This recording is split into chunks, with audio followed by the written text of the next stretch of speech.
కొప్పర్తి కథావాహిని శ్రోతలకు స్వాగతం.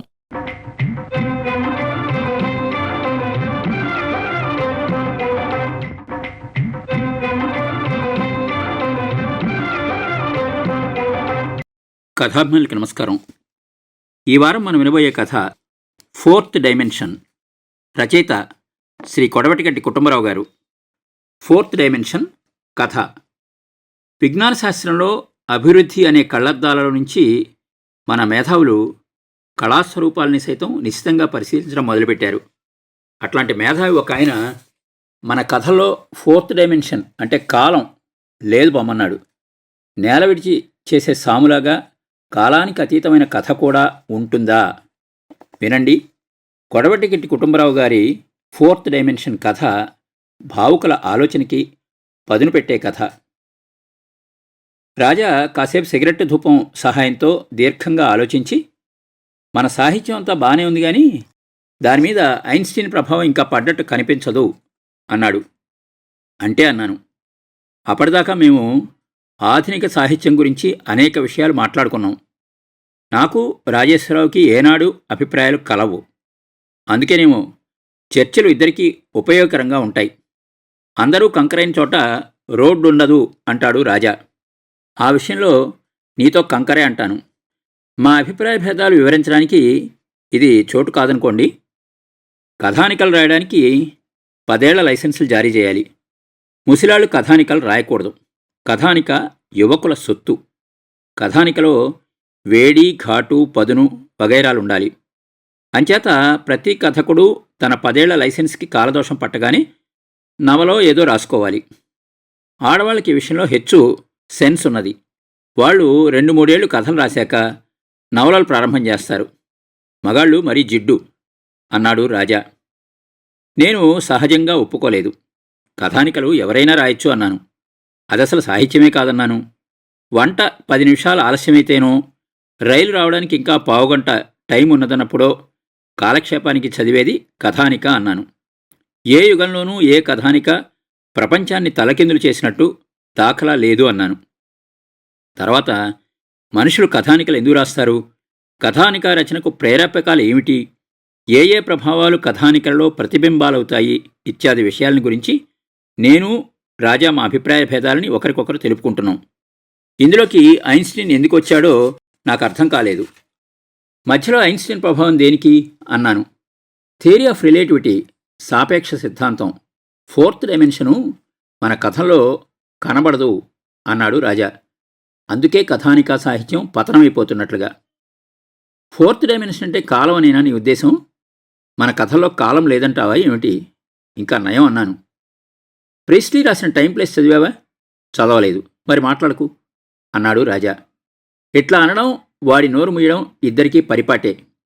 కొన్ని విషయాలు వివరించడం మనకు అసాధ్యమైనప్పుడు ఉదాహరణ చెప్పి అవతలవాడి నోరు మూయడం తేలిక. నీకు షేక్స్పియర్ సానెట్స్ నిజంగా అర్థమయ్యాయా? లేదు. ఇక దబాయించుకు. రాఘవ పాండవీయం చదివావా? చదవలేదు. మరి నోరెత్తకవు. ఇలాంటి బుకాయింపులు మా ఇద్దరికీ అలవాటే. నన్ను ప్రీస్లీ పేరు చెప్పి భయపెట్టకు. కాలం అనేది లేని కథ ఏదో చెప్పు అని రాజాని నిలదీశాను. నువ్వు చెప్పేది సింపుల్ టైము, కానీ నేను చెప్పేది కాలం కూడా కథలో పాత్ర కావాలని అన్నాడు రాజా. నాకు అర్థమైంది. అదేదో సినిమాలో చూపించారులే. హీరో చావు బతుకుల్లో ఉంటాడు.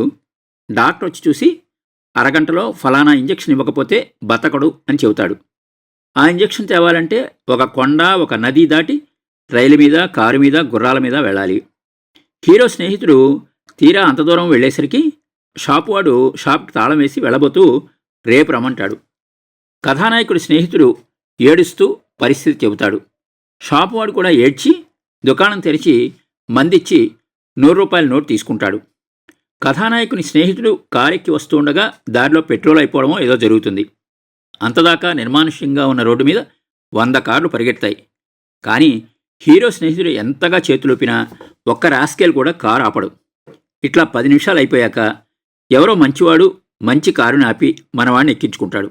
ఈ లోపల ఆసుపత్రిలో గడియారం రైమని తిరిగిపోతూ ఉంటుంది. డాక్టరు హీరో నాడి చూసి లాభం లేదన్నట్టు తల ఆడిస్తూ ఉంటాడు. ఇంతలో అరగంట అయ్యేపోతుంది.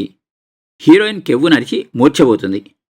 ఇంతలో రొప్పుతూ రోజుతూ హీరో స్నేహితుడొచ్చి డాక్టర్కి ఇంజెక్షన్ ఇస్తాడు. డాక్టర్ విచారంగా గడియారం కేసి చూపించి చప్పరిస్తాడు. కథానాయకుడి మిత్రుడు తన గడియారం చూపించి అరగంట పూర్తి కావడానికి ఇంకా 6 నిమిషం ఉంది అంటాడు. డాక్టర్కి పోతున్న ప్రాణం కాస్త తిరిగొస్తుంది.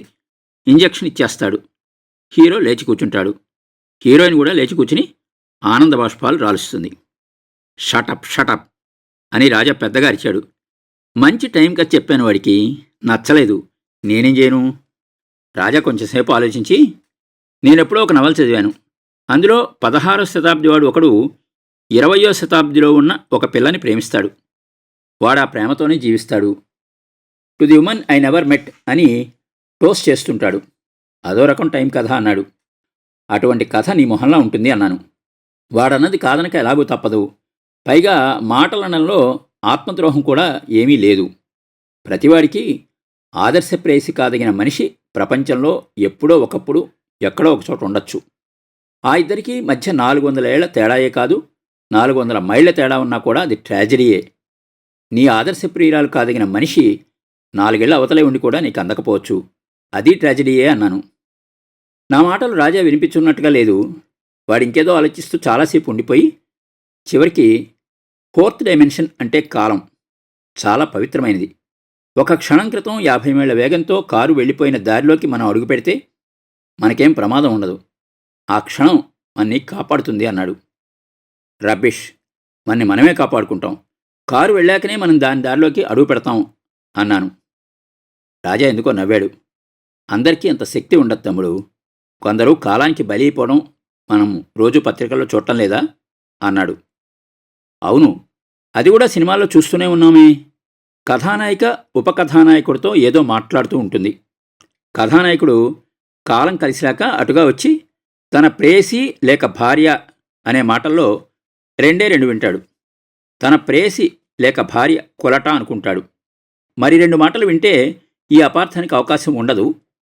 కానీ కాలం డైరెక్టర్ రూపంలో తటస్థపడి ఆ పై 2 మాటలు విన్నీయకుండా అక్కడి నుంచి పంపేస్తుంది. ఏమిటి ఫలితం? చిత్రం మరో 12 రీళ్లు నడుస్తుంది అన్నాను. షటప్ షటప్ అని మళ్ళీ పాత ఇన్సర్ట్ చేశాడు రాజా. అదే మా మధ్య ఉన్న గమ్మత్తు. ఒకరు చెప్పింది ఒకరు ఆమోదించలేం సరికదా, ఒకరు చెప్పింది రెండోవాడు బలపరచడానికి ప్రయత్నించినా కూడా ఒప్పుకోం. టైం ల్యాగ్ అన్నాడు రాజా. టైం ల్యాప్స్ అంటారు. ఒక టైప్ కానీ డిజాల్వ్ కానీ చేసి చూపించవచ్చు అన్నాను. ఇంకా సినిమాల గురించి ఆలోచిస్తూ, నీ సినిమా గొడవ మానేస్తావా లేదా? నేను నీకు టైం లాగ్ రొమాన్స్ చెప్పబోతున్నాను అన్నాడు రాజా. తప్పకుండా చెప్పు, కానీ మాటల సందర్భంలో టైం లాగ్ రొమాన్స్ అంటే ఏమిటో నాకు కాస్త అర్థమయ్యేటట్టు చెయ్యి. ఆ మాటే నాకు అయోమయంగా ఉంది. టైం ల్యాప్స్ రొమాన్స్ అయితే సెన్సార్ వాళ్ళకి దొరకకుండా అన్నాను. రాజా నాకేసి తీక్షణంగా చూశాడు. చేసేదేమీ లేక నేను తగ్గిపోయాను. నా జీవితంలో రొమాన్స్ లేదని మీ అందరి అభిప్రాయం అవునా అన్నాడు రాజా. అబే చీచీ అన్నాను, మర్యాదకి మాత్రమే. రెండో ఆటకి హాలు సగం ఖాళీగా ఉండే పిక్చర్ లాంటి తన జీవితంలో ఒక రొమాన్స్ ఉన్నట్టు రాజా నన్ను నమ్మించబోతున్నాడని నాకు అనుమానం కలిగింది. పోనీ చెప్పని, పత్రికల్లో ఎన్ని అబద్ధపు రొమాన్స్ కథలు చదువుతున్నామో. పాపం రాజా 40వ పళ్ళో పడ్డాడు. ఇంకా వాడి జీవితానికి భవిష్యత్తులో రొమాన్స్ ఉండే మాట కల్లా. అందుచేత వెనక్కి తిరిగి చూసుకుంటే ఏదో డిస్కవరీ చేయాలి. అందువల్ల వాడికి తృప్తి కలిగితే నేనెందుకు కాదనాలి? నేనెట్లాగూ వాడు చెప్పేది నమ్మబోవడం లేదు. కానీ ఆ సంగతి పైకి తెలియనివ్వను. నీకు ఇందిర తెలుసా అన్నాడు రాజా. ఏ ఇందిర అన్నాను. 90 మంది ఇందిరలున్నట్టు అడుగుతావేంటి? తెలియకపోతే తెలియదని చెప్పు. నాకే నటనలు పనికిరావు అన్నాడు రాజా. తాను కల్పనలు చేయబోతూ నన్ను ఇంత మాట అనడం నాకేమీ బాగాలేదు. ఇందిరంటే మా అమ్మకు మేనమామ మనవరాలు. మా అమ్మకి 2 మేనమామలు. వాళ్ళిద్దరికీ 4 కూతుళ్ళు. ఆ 4 కూతుళ్ళకి మళ్ళీ 6 కూతుళ్ళు. వాళ్లలో ఇందిర ఒకత. నాకన్నా 3 ఏళ్ళో ఏమో పెద్దది. నా 5వ ఏట అనుకుంటాను మేము 2-3 నెలల పాటు దోస్తీగా తిరిగాం. ఇందిర తండ్రిది మా ఊరు కాదు గాని మా ఊళ్ళో పని సంపాదించి 400 గజాల స్థలం సంపాదించి ఇల్లు కూడా కట్టుకున్నాడు. ఆ ఇల్లు కట్టడం నాకు జ్ఞాపకం. అప్పటికి నాకు 2వ ఏట. అంత చిన్న వయసులో జరిగింది నాకు జ్ఞాపకం ఉన్నదంటే ఎవరూ నమ్మలేరనుకో. నా 5వ ఏట ఇందిర తాత చచ్చిపోయాడు. చాలా చెడ్డ నక్షత్రం. నా 42 జీవితంలో మంచి నక్షత్రాన ఎవరుగాని చావగా నేను విననేలేదు. సరే, ఇందిరా వాళ్ళు 2.5 మాసాలు ఇల్లు పాడుపెట్టి మా ఇంటికి వచ్చి ఉన్నారు. నాకు ముందు వెనక ఎవరూ లేరు, ఒంటరి బతుకు. అలాంటప్పుడు ఇందిర సావాసం దొరకడం నాకు చెప్పరాని సంతోషం ఏందనుకో. నాలాగే ఇందిరకు కూడా ఎవరూ లేరనుకుంటాను. దాని తమ్ముడు 7-8 నెలల పసిగుడ్డు, వాడే తాతగండాన పుట్టాడు అన్నారు. ఇందిర నాకన్నా 3 ఏళ్లు పెద్దదైనా ఆ వయసులో నా ప్రాణానికి ఆడభీష్ముడిలాగా పెద్ద దిక్కల్లే ఉండేది. అంటే ఇందిర నాకు తోడే కాక రక్షణ కూడాను. ఇందిర రాకముందు నేను మా అమ్మకి చూపు మేరలో ఉండాల్సొచ్చేది. ఇందిర వచ్చాక నా మెడకి కాస్త పొడుగైన పలుపుతాడు తగిలించినట్లుగా అయింది. కాస్త వాణ్ణి చూస్తుండవే ఇందిరమ్మ తల్లి అని హెచ్చరించాక అమ్మకు కూడా పెద్ద బరువు దిగిపోయినట్టుండేది అని అనుకుంటాను. ఇంతేకాదు, ఇందిర సౌందర్యాన్వేషణ నేర్పింది. మా ఇంటి చుట్టూ ఉండే ఆవరణలో పెరిగిన రకరకాల పిచ్చి మొక్కల్లో కొన్నిటి ఆకులు ముగ్గేసినట్లు ఎంత చక్కగా ఉన్నాయో, కొన్ని పిచ్చి మొక్కల పూలు కోసి అరచేతిలో పెట్టుకుని చూస్తే ఎంత చిత్రంగా కనిపిస్తాయో చూపించింది. ఆరుద్ర పురుగుల్ని నేనెప్పుడూ చూడలేదంటే వాటి కోసం నన్నేసుకుని తెగ వెతికింది. ఒకదానిమీద ఒకటి ఎక్కి ప్రయాణం చేసే గాజు పురుగుల్ని చూపించింది. ఆ 2.5 మాసాలు నాకు ప్రపంచమంతా వింతలమయంగానూ వినోదాలమయంగానూ గడిచింది. ఆ తర్వాత ఇందిరావాళ్లు వాళ్ళింటికి పుణ్యాహవచనం చేయించుకుని వెళ్ళిపోయారు. నా జీవితం ఒక్కసారిగా బోసిపోయింది. మా దొడ్లో నాకు ఒక్క ఆకర్షణ కనబడలేదు. పైపెచ్చు ఇదివరకు కన్నా చాలా నీరసంగా కనిపించింది. నేను పొందిన ఆ ఆనందానికి కారణం ఇందిరే అని నేను ఆ వయసులోనే గ్రహించాను. దాన్ని ఎవరన్నా ప్రేమ అంటారో లేదో నాకు తెలియదు. నేను మటుకు ప్రేమనే అంటాను. ఎందుకంటే అది చిన్ననాటి మమకారాలల్లే క్రమంగా అంతరించిపోలేదు. కాలం దాన్ని చెరిపేయలేదు. కానీ అంతకన్నా పెద్ద దుర్మార్గమే చేసింది. ఆ తర్వాత 3 ఏళ్లకు కాబోలు ఇందిరకి పెళ్ళయింది. ఇందిరని కళ్యాణం బొట్టుతో ఇంత పెద్ద పూలజడతో పెళ్లిపేట్ల మీద చూసినప్పుడు నాకేదో అన్యాయం జరిగింది అనిపించింది. అన్యాయం నాకు కాదు, ఇందిరకే. ఇందిర చక్కగా పరికిణి, పొట్టి చేతుల చొక్కా, వాలుజడా వేసుకుని తిరుగుతుంటే ఎంతో బాగుండేది. అటువంటి దానికి చీర కట్టి ఒక ఆవిడల్లే తయారు చేశారు. ఎబ్బెబ్బే అనుకున్నాను. మా అమ్మ వాళ్ళు చిన్నముండ ఎంత ముద్దొస్తుందో అంటే నాకు ఆశ్చర్యమైంది. వీళ్ళకి కళ్ళు లేవా అనుకున్నాను. పెళ్ళికొడుకు అంత బాగా లేడని అందరూ గుసగుసలాడారు. నాకు మాత్రం మహా రోతగా ఉన్నాడు. వాడు ఇందిరిని ఏయ్ ఇదిగో అని పిలుస్తాడని ఊహించుకుంటే నాకు రక్తం ఉడికిపోయింది. నాకప్పటికి 8వ ఏడు. పెళ్ళైన కొద్ది రోజులకో 1-2 వారాలకో మా నాన్నకి బందర్లో ఉద్యోగమైంది. School master. ఇల్లు అద్దెకిచ్చి బందర్లో కాపురం పెట్టాం. అక్కడ నా కళ్ళు అస్తమానం ఇందిరను పోలిన పిల్ల కోసం వెతికేవి. ఒక్కత్తె కూడా కనబడేది కాదు. ఇంకో చిత్రం ఏంటంటే, నేను ఇందిరని జ్ఞాపకం తెచ్చుకున్నప్పుడల్లా పెళ్లి కూతురు రూపమే జ్ఞాపకం వచ్చేది. అది కూడా ఒకే ఒక స్నాప్షాట్. ఇందిర ప్రొఫైల్. దాని మొహం మీదే దీపారాధన వెలుగులాంటిది ఏదో పడి దాని ముక్కు, నున్నటి చెక్కిళ్ళు మెరుస్తున్నాయి. ఎవరో ఏదో అంటే చిరునవ్వు నవ్వే గర్వం మొహం, తళతళా మెరిసే పలువరస, లిప్స్టిక్ వేసినట్లుగా ఉన్న పెదవులు. ఇందులో నా మనసు చేసుకున్న కల్పన ఎంతో నాకు చచ్చినా తెలీదు. ఎప్పుడు ఇందిర మాట అనుకున్నా ఈ మొహము, ఆ మొహాన కళ్యాణం బొట్టు, పూలజడ, మధుపర్కాలు జ్ఞాపకం వచ్చేవి. పెళ్ళెప్పుడు దాని ఈ అవతారం చూసి ఎందుకు అసహ్యపడ్డానో నాకు అర్థం కాలేదు. నేను చిత్రకారుణ్ణైతే నా మనసులో ఉన్న ఆ దృశ్యాన్ని బొమ్మ వేసి గోడకు వేళ్లాడగట్టిందును. మొదటేడు వేసవి సెలవులకి మా ఊరు వెళ్ళాం. కానీ నేను ఇందిరని చూసినట్లు జ్ఞాపకం రావడం లేదు. ఇందిరా వాళ్ళు ఏ ఊరైనా వెళ్ళారో లేకపోతే ఇందిరని చూసినా నాకు గుర్తులేదో ఇప్పుడు చెప్పలేను. ఆ మరుసటేడు మాత్రం ఇందిర పెద్ద మనిషి అయిందని బందరికి వార్త అందడం నాకు బాగా గుర్తు. మా నాన్న వేదాంత ధోరణిలో నిన్నగాక మొన్న పుట్టినట్టుంది, అప్పుడే పెద్ద మనిషి అయింది, రేపిపాటికి బిడ్డ తల్లి కూడా కూర్చుంటుంది అన్నాడు. అప్పుడే అంటారేమిటి, దానికి 13 వెళ్తాయో వెళ్ళాయో కూడాను అన్నది అమ్మ. ఆ ఏడే ఏదో పర్వం వచ్చింది. ఇందిర వాళ్ళమ్మ, నాన్న, తమ్ముడు సముద్ర స్నానానికి బందరొచ్చి మా ఇంట్లో దిగారు. అందరికీ మంచాలు లేవు. మగవాళ్ళకి నాకు మంచాలు వేసి మిగిలిన వాళ్ళకి అమ్మ చాపలు పరిచింది. ఇందిరని చూస్తే నాకు ముట్టైన ఆడవాళ్ళు జ్ఞాపకం వస్తున్నారు. పెద్ద మనిషి కావడం అంటే ఏమిటి అని అడిగితే ముట్టు కావడం లేమని అమ్మ చెప్పింది. పైగా ఓణీలు వేసుకుంటూ ఆ ఇందిర పెళ్లి కూతురప్పుడంత అందంగా లేదు. అసలే నా మనసు గొడవగా ఉంటే ఇందిర, ఇంత మంచం మీద నువ్వు ఒక్కడే పడుకుంటావా, జరుగు జరుగు అని గదమాయించి నన్ను పక్కన నెట్టి మంచం మీద పడుకుంది. నాకు ఒళ్ళంతా కంపరం ఎత్తింది. చెప్పొద్దు, నా మంచం మీద నువ్వు పడుకోవద్దు, పో అని అరిచాను. ఏమిట్రా ఆ ఘాయిత్యం అని మా అమ్మ నన్ను కోప్పడింది. నాకు ఏడవాలి అని అనిపించింది. ఆ రాత్రి ఎట్లా నిద్రపట్టిందో నాకే తెలీదు. ఒక రాత్రి వాళ్ళ ఎవరో తన్నినట్టు మెలకు వచ్చింది. ఇందిర నన్ను చేత్తో గట్టిగా తనకేసి అదుముకుని నిద్రపోతున్నది. ఎంత అసహ్యం వేసిందో నువ్వు ఊహించలేవు. ఇందిర రొమ్ము నా చేతికి మెత్తమెత్తగా నొక్కుని ఉన్నది. పళ్ళు బిగబట్టి కసిగా ఇందిరని ఎడంగా తోసేసి గోడకేసి తిరిగి ఇంచుమించు గోడని కరుచుకుని నిద్రపోయాను. తెల్లవారుజామున లేచి అందరం సముద్ర స్నానానికి వెళ్ళాం. ఆ రోజుల్లో నాకు స్త్రీద్వేషం చాలా ఉండేది అనుకుంటాను. ఏ వయసు వాళ్ళైనా సరే తడిబట్టలు ఒంటినంటుకుని కనిపిస్తే వాంతి అయినట్టుగా ఉండేది. నాకెంతో ఇష్టమైన ఇందిరని అలా చూడాల్సి వస్తే ఎంత బాధ కలిగిందో ఊహించుకో. ఆ తర్వాత నేను మళ్ళీ ఇందిరని చూసింది నా పెళ్ళప్పుడే. అప్పటికి ఇందిర 3 ఏళ్లుగా మొగుడితో కాపురం చేస్తోన్నది. ఈ లోపల నేను చాలా మారాను. ముఖ్యంగా కాలేజీలో అడుగుపెట్టగానే నాకు సెక్స్లో కొంత ఆసక్తి కలిగింది. ఎంత మారినా ఇందిరని మాత్రం మర్చిపోలేదు. ఈసారి ఇందిర నాకు జ్ఞాపకం వస్తే నా మీద నాకే అసహ్యం వేసేది. ఆ రోజు బందర్లో నేను ఇందిరని ఎందుకు తోసేశాను? నాకేం దయ్యం పట్టింది? నాకు ఆవుగిద్దలో అరభాగం బుద్ధి ఉంటే ఇందిరని మరింత గట్టిగా అదుముకుని పడుకుని ఉండనా? అటువంటి అవకాశం మళ్ళీ ఈ జన్మలో వస్తుందా? అందులోనూ నాకెంతో ఇష్టమైన ఇందిర. నన్ను నేను ఎన్నిసార్లు తిట్టుకున్నానో, శాపనార్థాలు పెట్టుకున్నానో చెప్పలేను.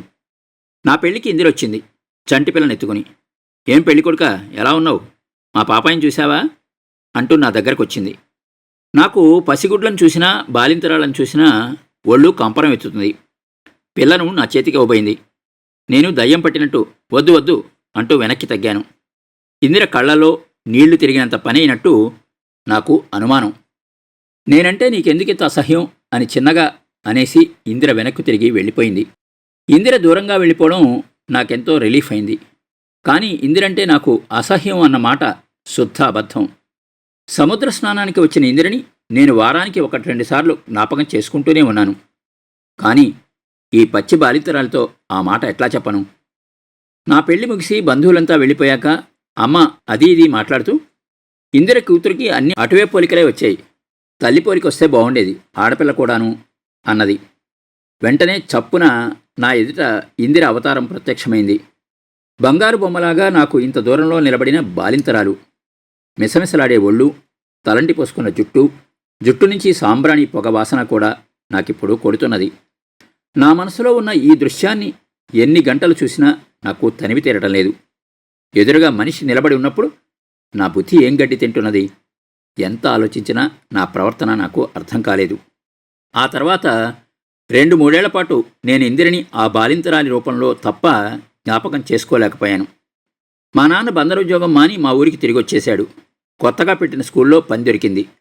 నేను BAతో చదువుకు స్వస్తి చెప్పి ఏం చేయాలో ఇంకా తేల్చుకోలేదు. ఆ రోజుల్లోనే నాకు టైఫాయిడ్ తగిలింది. Double session. చచ్చి బతికాను.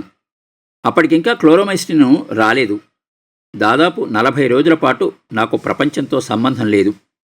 కలల నిండా ఇందిరతో ఏదో చెప్పాలని, అదేమిటో తెలీదు. ఇందిర ఎదురుగానే ఉన్నా చెప్పవలసిందేదో చచ్చినా జ్ఞాపకం రాదు. ఆ హెల్ప్లెస్నెస్ చెప్పడానికి వీల్లేదు. తీరా నేను కోలుకునేసరికి ఇందిర ప్రత్యక్షం, 7-8 నెలల కడుపుతో. ఈసారి ఇందిర కళ్ళలో నీరు స్పష్టంగానే కనపడింది నాకు.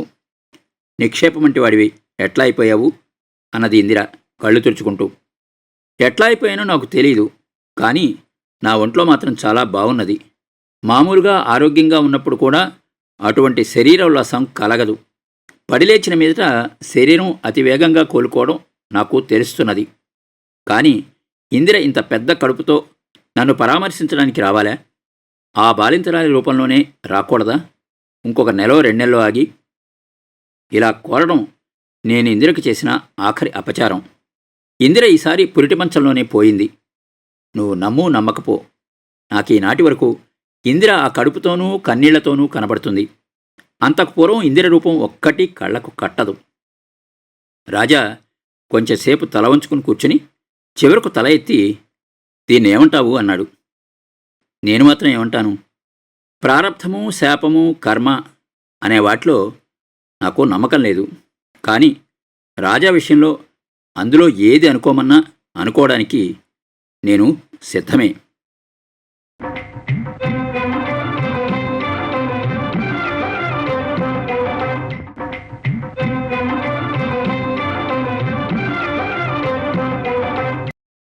విన్నారు కదండి, కొడవటిగంటి కుటుంబరావు గారి కథ 4th డైమెన్షన్. ఈ కథ ఆంధ్రజ్యోతి వీక్లీ ఫిబ్రవరి 1968లో ప్రచురించబడింది. మరో మంచి కథతో మళ్ళీ కలుద్దాం. అంతవరకు సెలవు. మీ కొప్పర్తి రాంబాబు, విశ్రాంతి ఉద్యోగి, ఇండియన్ బ్యాంక్, విజయవాడ.